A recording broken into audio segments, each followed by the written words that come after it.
Are you listening? Damn. Assalamualaikum warahmatullahi wabarakatuh.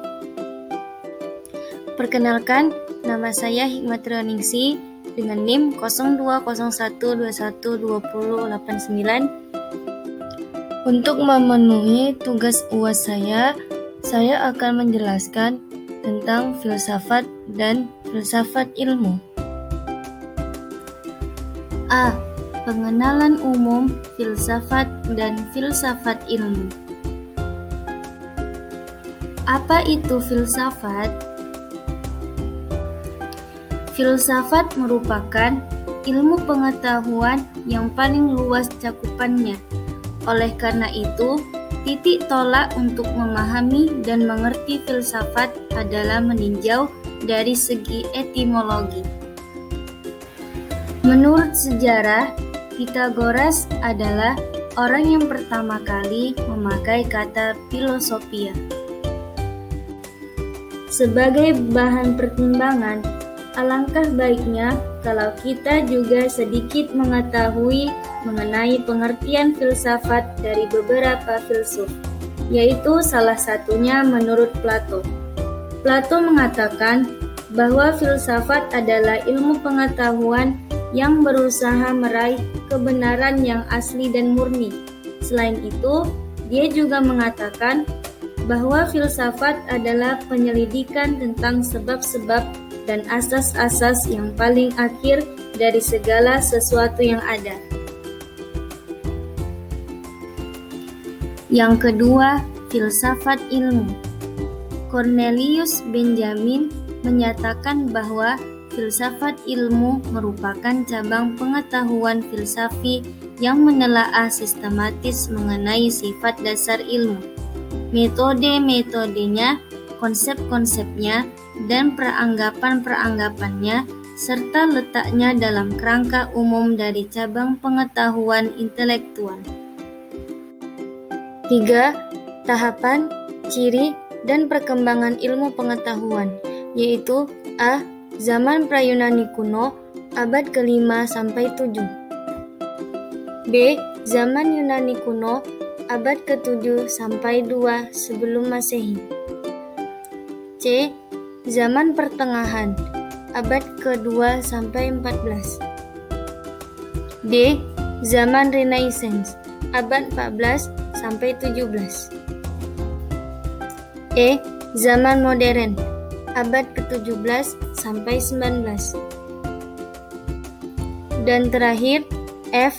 Zaman kontemporer, abad ke-20 dan seterusnya.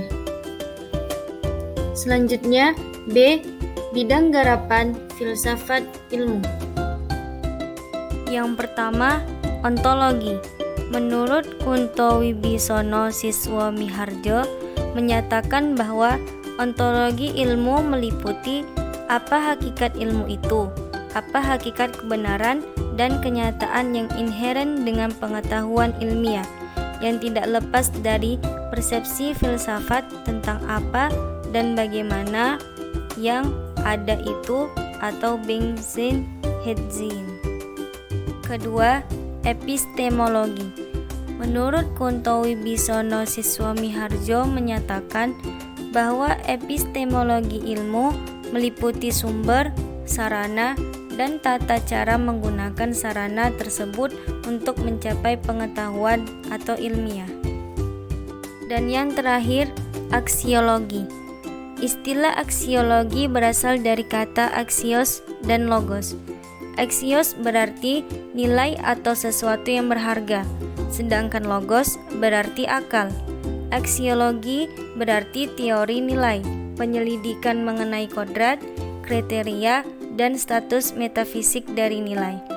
Dalam pemikiran filsafat Yunani, studi tentang nilai ini mengedepankan pemikiran Plato mengenai idea tentang kebaikan, atau yang lebih dikenal dengan summum bonum, atau kebaikan tertinggi. Menurut Kunto Wibisono Siswa Miharjo mengatakan bahwa aksiologi ilmu meliputi nilai-nilai atau values yang bersifat normatif dalam pemberian makna terhadap kebenaran atau kenyataan sebagaimana kita jumpai dalam kehidupan kita yang menjelajahi berbagai kawasan, seperti kawasan sosial, kawasan simbolik, ataupun fisik material. 1. Pengenalan psikologi sebagai tinjauan histori. Ditinjau dari segi ilmu bahasa, perkataan psikologi merupakan naturalisasi dari kata psikologi. Psikologi berasal dari kata psyche yang diartikan dengan jiwa, dan perkataan logos yang diartikan ilmu atau ilmu pengetahuan atau sains, sehingga psikologi dapat diartikan sebagai ilmu pengetahuan mengenai jiwa ataupun ilmu jiwa.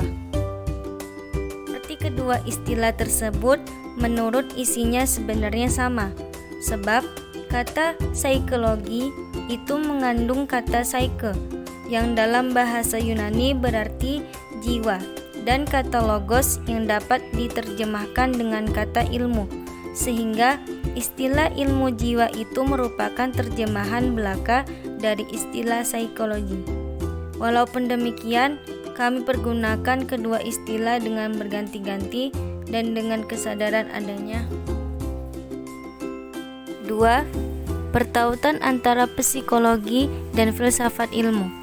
Filsafat sebagai suatu bidang pengetahuan telah berusia lama. Berabad-abad sebelum Masehi, Tiongkok dan India menunjukkan kemampuan kebudayaannya yang besar.